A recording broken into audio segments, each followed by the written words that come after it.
Un jour un objet, bonjour. Aujourd'hui, nous allons aborder l'anthropologie funéraire. Lors des fouilles sur le site de l'Arina, deux nécropoles, deux cimetières si vous préférez, ont été mises à jour. Une première datant de l'Antiquité tardive, entre la fin du IVe siècle et le 5-6e siècle après Jésus-Christ, et la deuxième du Haut Moyen-Âge, du 6 au 8e siècle.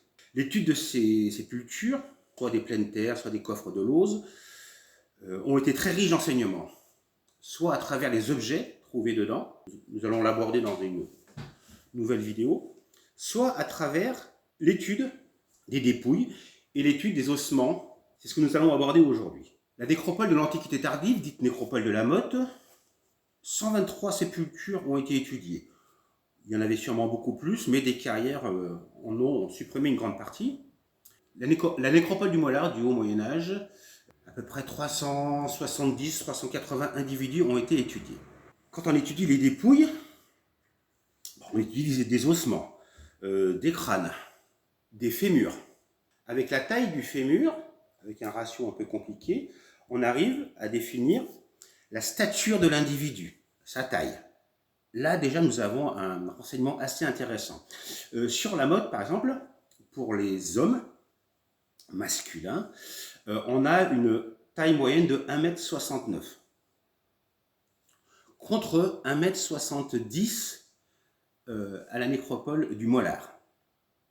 Là où c'est plus intéressant, c'est que pour les individus féminins, sur la nécropole de la Motte, nous avons une taille moyenne de 1,55 m et 1,59 m sur la nécropole du Haut Moyen-Âge du Mollard. Cette différence, à la fois sur le Mollard de 10 cm est à peu près normale, sur la nécropole de la Motte, elle est assez étonnante. 14 cm entre les hommes et les femmes à l'Antiquité tardive. Deux solutions sont possibles. La première, des reproductions assez jeunes, et donc ça bloque la croissance des dames. Deuxième hypothèse, qui est très probable, un apport de populations masculines venant d'ailleurs. Des migrants, des envahisseurs, des gens qui se sont installés. L'étude des crânes est aussi très intéressante. On peut déjà travailler sur la forme des crânes. Est-ce une forme ronde, qu'on appelle brachycéphale? Est-ce une forme plutôt ovoïde,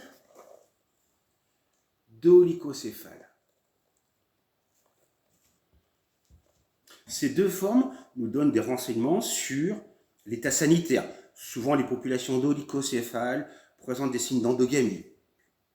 Ils se croisent entre eux. Ces deux formes-là nous donnent aussi des renseignements sur l'appartenance ethnique et la provenance de l'individu.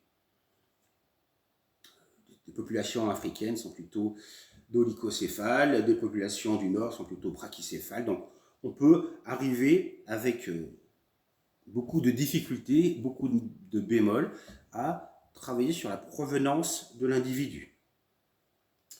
L'étude des fontanelles, par exemple, ici, la limite entre les os du crâne, soit n'est pas encore complètement soudée et on est en présence d'un individu jeune, des dents peu usées viennent corroborer cette hypothèse, ou des fontanelles complètement soudées, qui sont les témoignages d'un individu plus avancé en âge. L'usure des dents, l'état sanitaire, tout ça nous donne des indications importantes sur les populations vivant sur le site de l'Arina entre l'Antiquité tardive et le Haut Moyen-Âge. D'autres éléments, toujours dans l'anthropologie funéraire, c'est l'étude des traumatismes. On sait que pour la population de l'Antiquité tardive, les traumatismes sont plutôt des traumatismes liés à une vie rude, austère, des agriculteurs qui vivaient en autarcie ou en autonomie sur le site de l'Arina. Par contre, dans la nécropole du Haut Moyen-Âge, donc la nécropole dite mérovingienne, et surtout plus on s'approche de la chapelle, donc du lieu le plus sanctuarisé si vous préférez, on trouve des traumatismes qui sont le résultat d'une activité physique intense. Par exemple, des luxations des épaules, de la clavicule, des fractures au bras. Associées à ce type de fracture, notamment beaucoup au niveau des jambes, dans le bas du corps, une usure particulière du bassin qui nous démontre une activité cavalière intense. Donc, nous savons que dans la nécropole mérovingienne, et notamment dans les tombes les plus proches de la chapelle et souvent les plus fastueuses, on est en présence d'individus masculins qui présentent une grande diversité de coups guerriers, c'est-à-dire des blessures faites au combat, et on est plutôt sur une aristocratie guerrière. Ça nous éloigne un petit peu du discours habituel de l'Arina, des gens qui vivaient sur un modèle agro-pastoral. Un autre élément important, c'est que entre la nécropole de l'Antiquité tardive de la Motte et la nécropole du Mollard, on sent un dimorphisme important. C'est-à-dire qu'il y a eu un apport massif d'une autre population.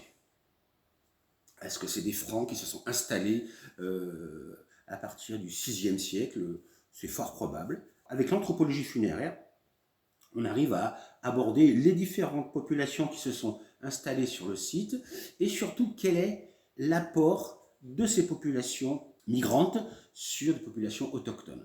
Dans les futures vidéos, nous allons étudier deux tombes assez énigmatiques, toutes deux provenant de la nécropole mérovingienne. Donc, reste humain, coffre en lauze, nécropole de la Motte, fin du 4e, milieu du 5e siècle. Merci pour tout et à très bientôt.